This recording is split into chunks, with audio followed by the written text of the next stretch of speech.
E se o homem que todos humilharam fosse, na verdade, o mais corajoso de todos? Você teria ficado do lado dele ou virado as costas? Conta pra gente nos comentários. Mas ninguém naquele buffet estava preparado para o que aconteceu depois. O som do patati patatá parou quando a figura alta de toga preta atravessou as portas de vidro do buffet Vila Encantada. A juíza Cristina Moreira nunca tinha pisado num buffet infantil na Barra da Tijuca, mas ali estava ela, olhando o salão com a mesma intensidade que levava para o Fórum Central. Os convidados da festa de aniversário, a maioria pais ricos do Colégio São Bento, a encararam confusos enquanto ela caminhava direto para a mesa do canto, onde um homem de camisa de mecânico amassada estava sentado sozinho, vendo seu filho de 8 anos assoprar as velhinhas, cercado de crianças que não podiam nem cumprimentá-lo. João Pereira estava ali há 20 minutos, mexendo num suco de laranja morno e fingindo que o coração não estava despedaçando. Sua ex-mulher Patrícia tinha deixado bem claro.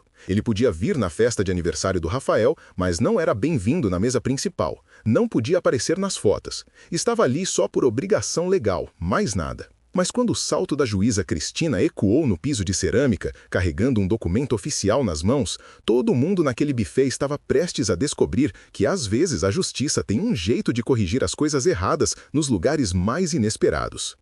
Para entender como chegamos nesse momento, a gente tem que voltar para o começo da história do João. Não no divórcio dele, mas numa promessa que ele fez para uma mulher morrendo 3 anos atrás. João tinha sido casado com a Patrícia por 12 anos quando veio o diagnóstico de câncer. Não da Patrícia, mas da irmã dela, a Isabela.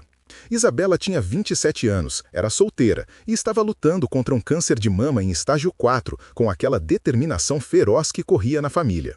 Mas conforme o tratamento foi ficando mais pesado e o prognóstico mais sombrio, Isabela fez um pedido estranho. Queria que João e Patrícia ficassem com a guarda da filha de 5 anos dela, a Letícia, se o pior acontecesse.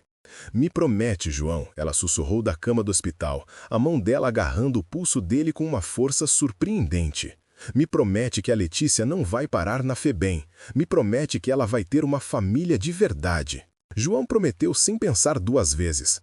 Patrícia tinha concordado, lágrimas descendo pelo rosto.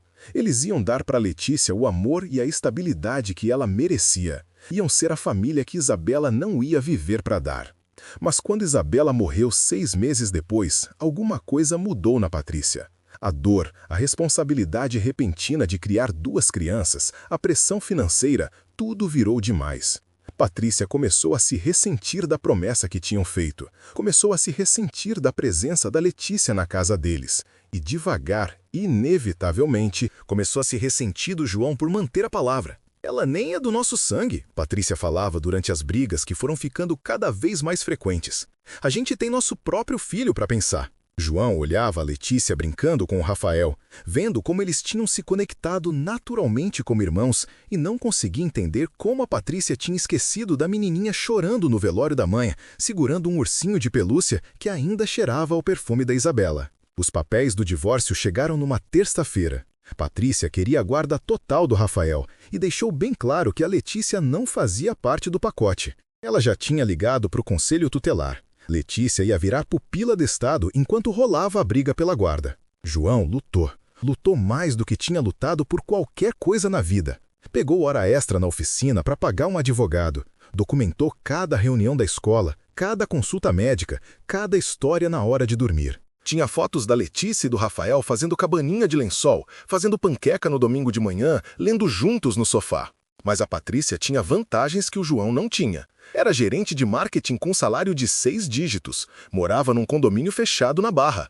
Podia dar para o Rafael escola particular, aula de tênis e poupança para a faculdade. João morava num apartamento de 2 quartos em cima da padaria do seu Antônio, onde o cheiro de pão quentinho misturado com o óleo de motor da roupa dele criava uma combinação estranha, mas estranhamente reconfortante. A audiência de guarda foi brutal. O advogado da Patrícia pintou João como instável, irresponsável financeiramente e emocionalmente, apegado a uma criança que não era responsabilidade dele. O advogado do João, um defensor público sobrecarregado que tinha conhecido ele 20 minutos antes da audiência, mal conseguiu montar uma defesa. A juíza Cristina tinha dado a guarda primária para Patrícia com direitos de visita limitados para o João. Mas ela também fez uma coisa incomum, selou alguns documentos no processo e marcou uma audiência de acompanhamento em 6 meses. Na época, João estava desolado demais para entender por quê. Isso foi há 6 meses. Desde então, João via o Rafael a cada 2 semanas e nas quartas à noite quando a Patrícia deixava. Letícia tinha sido colocada numa família acolhedora do outro lado da cidade. João podia fazer visitas supervisionadas uma vez por semana, quando a Letícia se grudava nele e perguntava quando podia voltar para casa. Logo, meu amor, ele falava para ela, embora não tivesse mais certeza se essa era uma promessa que conseguia cumprir. Logo. O convite da festa de aniversário veio com condições. João podia comparecer, mas não podia sentar com a família. Não podia aparecer nas fotos, não podia dar o presente para o Rafael na frente dos outros pais. Patrícia tinha se certificado de que todo mundo entendesse que João estava ali por tolerância, só isso. Então João tinha ficado no cantinho dele, vendo o filho rir com crianças cujos pais sussurravam sobre o pai folgado que nem conseguia bancar uma viagem para o Disney para o filho. Tinha visto o namorado novo da Patrícia, um corretor de imóveis chamado Marcelo, que dirigia uma Hilux e usava um perfume que provavelmente custava mais que o aluguel mensal do João, ajudando Rafael a cortar o bolo e posando para as fotos como se já fosse o padrasto do menino. Mas João também tinha notado outra coisa. A juíza Cristina tinha entrado no buffet exatamente às 3 da tarde, como tinha dito que faria, e estava carregando o mesmo envelope lacrado que tinha segurado durante aquela audiência de acompanhamento na manhã daquele dia, a audiência que a Patrícia e o advogado dela, de algum jeito, não tinham conseguido comparecer. Comenta aí de onde vocês estão assistindo, porque o que aconteceu depois pode mudar para sempre as leis de guarda no Brasil. A juíza Cristina se aproximou da mesa do João com o passo medido de alguém acostumado a dar notícias que mudam vidas. O buffet tinha ficado completamente em silêncio. Até o Rafael tinha parado de mastigar o bolo, glacê de chocolate ainda no queixo, olhando para a mulher que parecia importante o suficiente para fazer o pai dele se endireitar. Senhor Pereira, disse a juíza Cristina, a voz ecoando pelo buffet agora silencioso. Acho que precisamos finalizar alguns assuntos pendentes. Patrícia saltou da cadeira, o rosto pálido. Meritíssima, eu não entendo. A audiência de guarda não é até. A audiência de guarda foi hoje de manhã às 9 horas, senhora Silva. A audiência que a senhora e seu advogado não conseguiram comparecer apesar da notificação adequada. João sentiu os joelhos fraquejarem. A audiência de acompanhamento. Ele tinha estado lá, sentado sozinho na sala do tribunal, se perguntando se tinha errado a data. O advogado dele também estava lá, mexendo nos papéis nervosamente. Mas o lado da Patrícia na sala tinha ficado vazio. Deve ter algum engano, gaguejou Patrícia, o namorado novo Marcelo pondo uma mão protetora no ombro dela. A juíza Cristina abriu o envelope e tirou uma pilha grossa de documentos. Segundo os registros do tribunal, a notificação foi enviada para o seu advogado de registro, doutor Henrique, que assinou o AR no dia 15 de janeiro. A audiência também foi publicada no calendário público do tribunal, como exige a lei.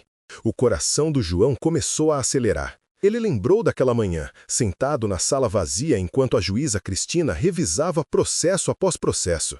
Ela tinha feito perguntas detalhadas sobre a Letícia, sobre o Rafael, sobre as promessas que ele tinha feito e cumprido. Tinha querido saber sobre o desempenho escolar da Letícia, a adaptação dela na família acolhedora, o relacionamento dela com o Rafael. Meritíssima, a voz da Patrícia estava se alterando agora, atraindo olhares dos convidados da festa. Com certeza podemos remarcar, isso é muito irregular, conduzir assuntos judiciais numa festa de aniversário infantil. O que é irregular, senhora Silva, é um arranjo de guarda que separa irmãos que se ligaram como família. O que é irregular é colocar uma criança numa família acolhedora quando ela tem um guardião amoroso disposto e capaz de proporcionar um lar estável. A voz da juíza Cristina permaneceu calma, mas tinha um tom que fez todo mundo no buffet prestar atenção. Ela se virou para se dirigir ao salão. 6 meses atrás, tomei uma decisão preliminar de guarda baseada em considerações financeiras e condições de moradia, mas também ordenei uma revisão abrangente do bem-estar e adaptação das crianças. Essa revisão incluiu entrevistas com professores, terapeutas, assistentes sociais e as próprias crianças. As mãos do João estavam tremendo. Ele não sabia onde isso ia dar, mas a esperança crescendo no peito dele parecia perigosa. Tinha sido decepcionado muitas vezes antes.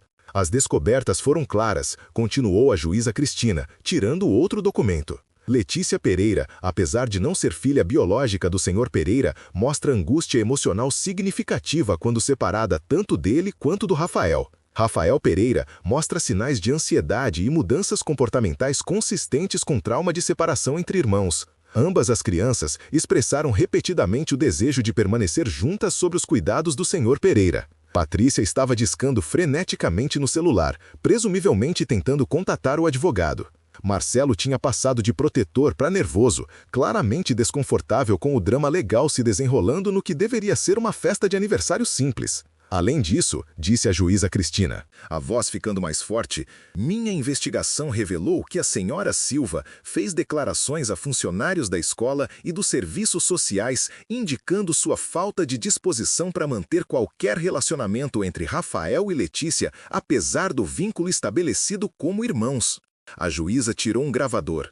Senhora Silva, a senhora se lembra de uma conversa com a assistente social da Letícia no dia 3 de março deste ano? O rosto da Patrícia ficou branco. Eu não lembro. A juíza Cristina apertou o play. A voz da Patrícia encheu o buffet, metálica mas clara. Essa menina não é minha responsabilidade. Ela não é irmã de verdade do Rafael. Quanto mais cedo todo mundo entender isso, melhor. Não quero mais ela perto do meu filho. É bagagem danificada de uma família problemática. O silêncio que se seguiu foi ensurdecedor. Rafael, que tinha estado ouvindo com crescente confusão, olhou para a mãe com lágrimas nos olhos.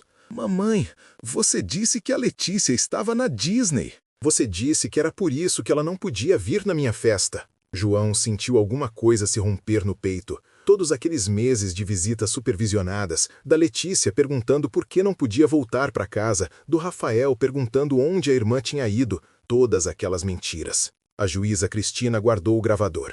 Senhor Pereira, baseada na revisão abrangente ordenada por este tribunal e à luz da ausência da senhora Silva na audiência de hoje de manhã, estou preparada para emitir uma ordem de guarda modificada. Ela entregou para o João o primeiro documento. Fica concedida a guarda legal e física de Letícia Pereira com os direitos parentais da senhora Silva em relação a Letícia terminados devido a abandono e falha em fornecer cuidado apropriado. A visão do João ficou embaçada. Ele não conseguia falar. Além disso, continuou a juíza Cristina, baseada em evidência de alienação parental e abuso emocional, fica concedida a guarda primária de Rafael Pereira, com direitos de visita supervisionados para a senhora Silva pendentes da conclusão de aconselhamento ordenado pelo tribunal. O buffet explodiu. Patrícia estava gritando no telefone, tentando contatar o advogado. Vários pais estavam tirando os próprios celulares para gravar a cena. Marcelo estava se afastando, claramente querendo não ter nada a ver com o pesadelo legal em que tinha tropeçado. Mas João só tinha olhos para o Rafael, que tinha pulado da cadeira e estava correndo na direção dele. Bolo de chocolate esquecido, lágrimas descendo pelo rosto de 8 anos. Papai, isso quer dizer que a Letícia pode voltar para casa. Quer dizer que a gente pode ser uma família de novo. João pegou o filho nos braços, segurando ele forte contra o peito. Sim, meu filho. Sim, quer dizer. A juíza Cristina não tinha terminado.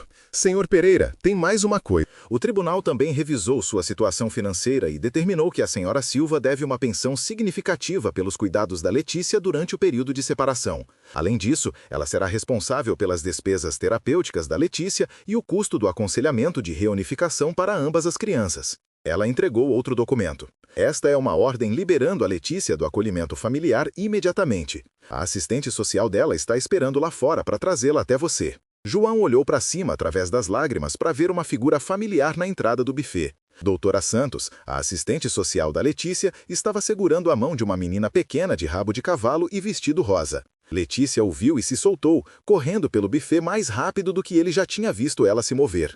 Papai João, Rafael! Ela se jogou no abraço deles e pela primeira vez em 6 meses, João se sentiu completo. Os convidados da festa assistiram maravilhados enquanto os 3 se abraçavam, chorando e rindo e falando todos ao mesmo tempo. Alguns estavam filmando. Outros estavam enxugando as próprias lágrimas. Alguns ainda olhavam para Patrícia, que agora gritava no telefone sobre recursos e liminares. A juíza Cristina juntou os papéis. Senhor Pereira, o tribunal reconhece que o senhor honrou cada compromisso que fez, apesar do custo pessoal considerável. O senhor prometeu a uma mulher moribunda que a filha dela teria uma família. Manteve essa promessa mesmo quando custou seu casamento.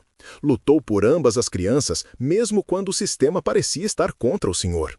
Ela fez uma pausa, olhando para os três ainda enrolados no abraço grupal. O tribunal também reconhece que família não se trata apenas de biologia. Se trata de amor, compromisso e disposição de lutar uns pelos outros. Por essa definição, vocês três têm sido uma família o tempo todo. Compartilhe nos comentários se você já passou por algo parecido, porque o que aconteceu depois mudou tudo. Enquanto a juíza Cristina se preparava para sair, Rafael puxou a toga dela. Meritíssima, obrigado por trazer minha irmã de volta. Mas por que a senhora veio aqui? Por que não ligou para o meu pai? A juíza Cristina se ajoelhou no nível dos olhos do Rafael, o comportamento severo do tribunal se suavizando. Porque, jovem, às vezes a justiça precisa de testemunhas. Às vezes as pessoas precisam ver que fazer a coisa certa importa, mesmo quando é difícil, mesmo quando custa tudo. Ela olhou ao redor do buffet para os outros pais, muitos dos quais tinham estado sussurrando sobre João apenas minutos antes. E às vezes essas testemunhas precisam lembrar que estão vendo a vida de alguém mudar para sempre. João se levantou devagar, ainda segurando a mão da Letícia, Rafael encostado no lado dele. Meritíssima, não sei como agradecer. Mantenha suas promessas, senhor Pereira. Continue sendo o pai que ambas essas crianças merecem. Isso já é agradecimento suficiente. Quando a juíza Cristina saiu do buffet, a atmosfera mudou completamente. Vários pais se aproximaram do João para se apresentar direito, alguns oferecendo encontros e números de telefone. A senhora Silva, ele imaginou que não era mais Patrícia Pereira, tinha saído furiosa com Marcelo, ainda gritando no telefone sobre recursos que nunca viriam. Mas a verdadeira mágica aconteceu quando João se ajoelhou entre Rafael e Letícia, os dois ainda se agarrando nele como se tivessem medo de que ele pudesse desaparecer. Então, ele disse, tentando manter a voz firme, acho que alguém estava tendo uma festa de aniversário. Rafael sorriu através das lágrimas. A Letícia também pode comer bolo? Ela adora bolo de chocolate. Eu amo bolo de chocolate, Letícia gritou, pulando. E eu amo festas de aniversário. E eu amo estar em casa. João olhou ao redor do buffet, as decorações do Patati Patatá. O chão de cerâmica, o palhaço cantando desafinado no canto. 6 meses atrás, ele teria ficado envergonhado de não conseguir bancar uma festa em algum lugar mais chique para o Rafael. Agora, parecia o lugar mais lindo do mundo. Sabem de uma coisa? Ele disse, puxando as duas crianças para mais perto. Acho que essa é a melhor festa de aniversário de todas. Enquanto voltavam para a mesa para dividir o que sobrou do bolo de chocolate, Letícia tagarelando sobre a família acolhedora e como tinha sentido falta da risada do Rafael, João viu o próprio reflexo na janela do buffet. Parecia diferente de algum jeito. Não como o homem despedaçado que tinha ficado sentado sozinho no canto 20 minutos atrás, mas como alguém que tinha acabado de lembrar quem realmente era. Era um homem que mantinha as promessas, um pai que lutava pelos filhos, um guardião que entendia que às vezes as batalhas mais importantes são travadas nos lugares mais inesperados. Os outros pais assistiram enquanto João cortava pedaços frescos de bolo para Letícia, enquanto Rafael mostrava os presentes que tinha ganhado, enquanto os três riam de alguma coisa que Letícia sussurrou que quase fez Rafael cuspir achocolatado pelo nariz. O que estavam vendo não era apenas uma reunião familiar. Era um lembrete de que amor não se trata de circunstâncias perfeitas, ou saldos bancários, ou endereços em condomínios fechados. Amor se trata de aparecer. Amor se trata de manter promessas mesmo quando custam tudo. Amor se trata de lutar uns pelos outros, especialmente quando o sistema diz que você não pode ganhar. Você teria feito a mesma coisa no lugar dele? Conta pra gente nos comentários, porque a história do João não acaba aqui. 3 meses depois, João recebeu uma ligação do seu Antônio, o senhorio que era dono da padaria embaixo. Estava ficando mais velho, disse, e precisava de alguém para ajudar a tocar o negócio. Alguém confiável, alguém bom com crianças. Alguém que entendesse que os ingredientes mais importantes em qualquer receita são amor e paciência. O apartamento vinha com um emprego, junto com um salário pequeno e uma porcentagem dos lucros. Mais importante, vinha com uma coisa que João nunca tinha esperado ter de novo: estabilidade. Letícia e Rafael podiam descer depois da escola para fazer lição nas mesas da padaria. Podiam ajudar com tarefas simples, aprendendo o valor do trabalho duro e a satisfação de criar alguma coisa linda com as próprias mãos. Letícia acabou tendo o talento da mãe para decorar bolos. Rafael descobriu que tinha um dom para o atendimento ao cliente, encantando os clientes regulares com um sorriso brilhante e a conversa infinita sobre as habilidades artísticas da irmã. Aos domingos, eles fechavam a padaria e passavam o dia juntos, às vezes no parque, às vezes no cinema, às vezes só em casa lendo livros e fazendo cabaninhas de lençol como costumavam fazer. Patrícia ligava de vez em quando, querendo exercer os direitos de visita supervisionados, mas o coração dela nunca estava realmente nisso. Tinha se mudado para Brasília com Marcelo, começado uma vida nova onde não precisava explicar por que tinha desistido dos filhos por um homem que vendia imóveis e dirigia uma Hilux. João não a odiava mais por isso. Entendia que nem todo mundo é feito para o tipo de amor que exige sacrifício. Nem todo mundo consegue manter promessas quando mantê-las custa tudo o que você achava que queria. Mas nas manhãs silenciosas de domingo, quando Letícia se aconchegava do lado dele com um livro e Rafael praticava lendo em voz alta para os dois, João sabia que tinha tomado a decisão certa. Cada decisão, cada sacrifício, cada momento de dúvida e medo e luta financeira tinha levado a isso. A dedos sujos de chocolate e histórias na hora de dormir, e duas crianças que o chamavam de papai porque ele tinha merecido o título em todos os jeitos que importavam. A juíza Cristina tinha estado certa naquele dia no buffet Vila Encantada. Família não se trata de biologia. Se trata de amor, compromisso e disposição de lutar uns pelos outros. Se trata de manter promessas para irmãs moribundas e acreditar que às vezes a coisa certa também é a mais difícil. Se trata de entender que o tribunal mais importante nem sempre é aquele com colunas de mármore e a bandeira do Brasil. Às vezes é um buffet infantil na Barra da Tijuca, onde a justiça chega na forma de uma juíza que acredita que toda criança merece alguém disposto a lutar por ela. E às vezes, se você tiver muita sorte e muita determinação e estiver muito disposto a manter suas promessas, não importa o que custem, a justiça vence. João manteve os documentos do tribunal emoldurados no escritório da padaria, não como troféus, mas como lembretes. Lembretes de que fazer a coisa certa nem sempre é fácil, mas sempre vale a pena. Lembretes de que amor não se trata de circunstâncias perfeitas, ou recursos ilimitados, ou aprovação de gente que nunca teve que escolher entre o próprio conforto e o bem-estar de outra pessoa. Amor se trata de aparecer, mesmo quando aparecer é difícil. Amor se trata de manter promessas, especialmente quando mantê-las custa tudo. Amor se trata de acreditar que família é uma coisa que você constrói com suas escolhas, não uma coisa que herda com seu DNA. E às vezes, amor se trata de sentar num canto num buffet infantil, vendo seus filhos assoprar velhinhas de aniversário e saber que cada sacrifício que te trouxe aquele momento valeu a pena. Porque no final, a única aprovação que importa é aquela que vem de duas crianças que confiam em você para manter suas promessas, não importa quão impossíveis possam parecer.